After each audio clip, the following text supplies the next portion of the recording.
Eto guys, usapang boxer tayo, usapang boksingero. Sa katatapos ng laban ni Janrel Cuadros Casimero, ang ating pambato ng Pilipinas, ang daming lumabas na mga opinyon ng bawat isa. Lalo na yung mga sikat na mga YouTubers like Pau Salud, and of course yung sobrang against kay Champ na si Silver Boy Stay. Alam nyo guys,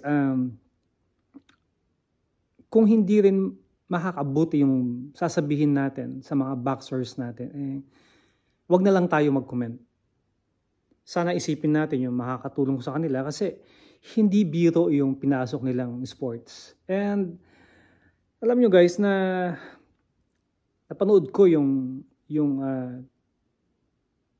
bagong vlog ni Janrel Casimero na sabi nga nila, di ba?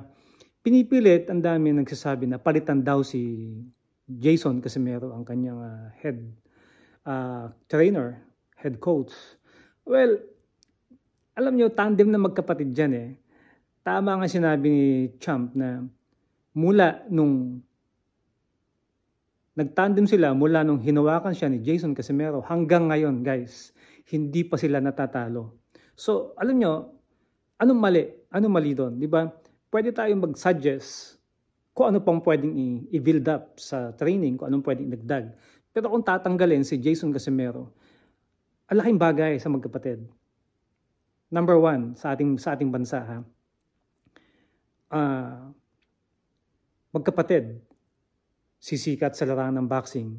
Isang boksingero ang kapatid at isang trainer ang kapatid. Diba? Tulungan na lang natin sila.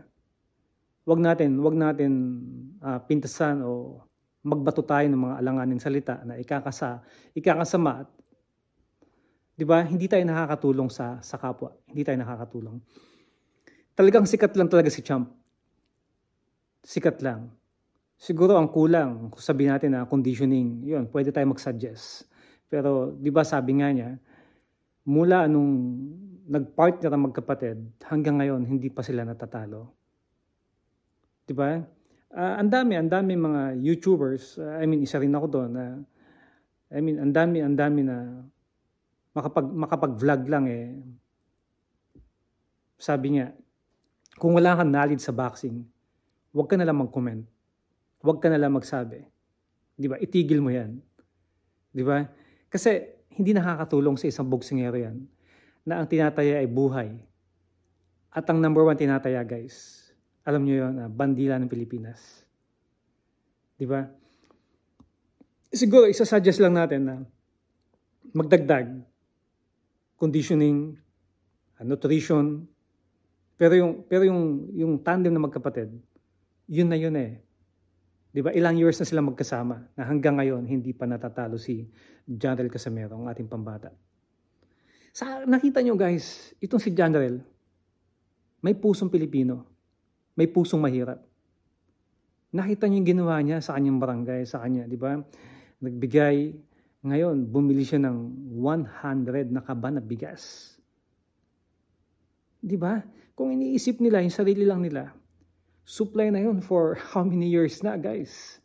Pero tinan mo naman, sinishare niya yung blessings niya. Kaya alam niyo, pinagpapala siya. Pinagpapala si Janrel Casimero. Yung hindi mga nakakatulong, mag-isip-isip muna. Mag-isip-isip muna. Dahil lang makapag-vlog, ang daming pwede nyo sabihin. Ito na lang guys. Sino, maliban kaya pambansang kamao Manny Pacquiao, maliban doon, sino ang boksingero na tumutulong sa mahihirap, na after the fight, sinishare yung blessings sa mga kapwa Pilipino mahihirap.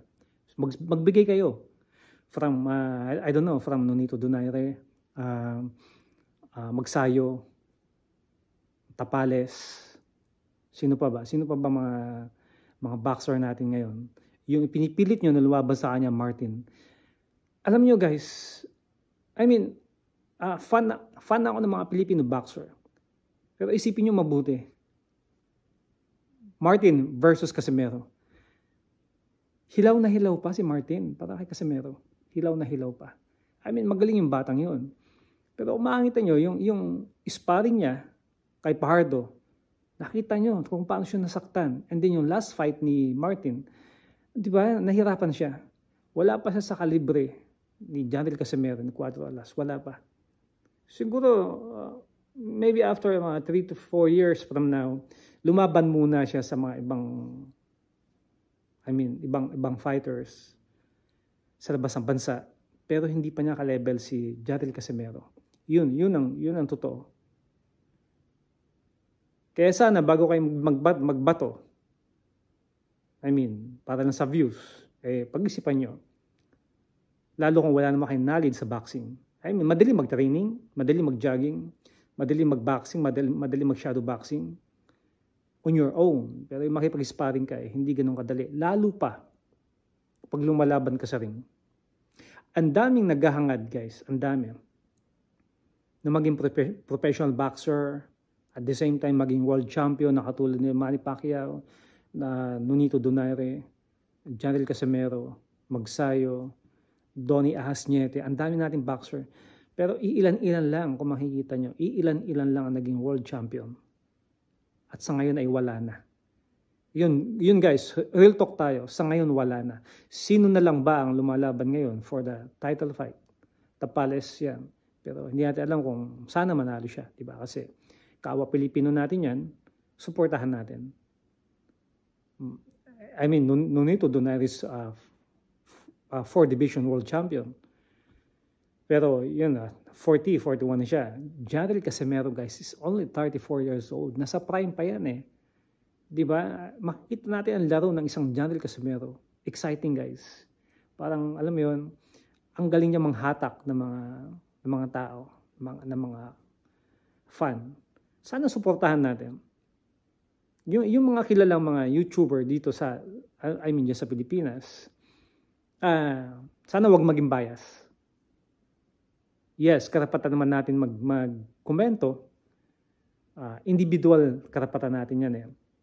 But of course, isipin natin kung makaka-offend tayo ng feelings ng bawat boksingero. Diba? Ang daming sinasabi pa na kaya nawala sa sikat si Janriel Casimero dahil sa kapatid niya. Kay tinatawag pa na, alam mo yun, boy visa. My God, sino ka ba para magsabi kay Jason ng mga ganang bagay? Jason, isa lang namang head coach trainer ng kanyang kapatid. Sinasabing palitan pa daw. Kasi 10% sayang. Of course, kahit sino gusto maging coach ng isang sikat na Janriel Casimero. And nagkataon lang na kapasidad si Jason maging trainer ng kapatid. Tandem yan eh. Diba? Tulungan na lang natin i-develop kung anong kulang, kung anong pwedeng idagdag. Kasi isang Janriel Casimero na yan. And of course, happy ako dahil na-meet ko ng personal yan, nakabanding ko sila. At the same time, nakainuman ko sila after the fight sa Okada. Sa kalaban niya Africa. Nasa Okada akong time na yun. Of course, na-meet ko sila. Rugby Boy, Dundo Serrano, diyan sila, Kuyang Joseph, si Jason, bro Jason, Champ, Janriel Casimero. Lahat ang team nila na-meet ko. At the same time, nakabanding ko. Alam niyo, mababait. Isang karangalan na makita ng personal, makabanding, makainuman ang isang champion ng Pilipinas. Suportahan natin guys. Wag natin i-down. Wag natin pahinain ang puso't isip ng ating mandirigma na lumalaban sa iba't ibang sulok ng mundo. Bihira yung ganyan eh. Suportahan natin. Kaya daw nawala ng hangin. Paano mo i-judge na nawala ng hangin ng isang fighter sa loob lamang ng 4 rounds? May nagsabi pa na mas lamang daw sa scorecard ang Japanese. What? First, third, second, third, fourth, binugbog niya, especially sa first round. Bumagsak pa nga eh. Hindi binilangan ng referee. I don't know bakit hindi binilangan, di ba? And then, Deklara, headbutt, draw, sasabihin na wala ng hangin. Boksingero ba kayo? Kayo bang nasa taas ng ring o nanonood lang kayo? Hindi ba pwedeng nag-iipon muna ng hangin o tumatiming lang ang ating champion? Di ba? Isipin nyo yung last fight niya ha. Last fight niya sa Okada. Man, natapos niya ang 12 hours. Natapos ni Cuadro Alas ang 12 hours. Ang 12 rounds. Natapos niya ang 12 rounds sa boxing. Yun ba ang walang hangin? Tapos i-judge nyo na 4 round pa lang ubos na ng hangin. I mean, wag kayo maging bias sa ibang dahil paborito niyo si ganito, paborito niyo si ganito. Dapat hindi. Support, palakasin natin ang pusit isip ng mga bogsingerong Pilipino. At siyempre, yung mga lalo na, yung mga kilalang mga YouTubers sa ating bansa, sa Pilipinas of course, kasi nandito ako sa Amerika. And kahit busy ako, I'm always support to the Filipino boxers, especially yan kay John Casimero.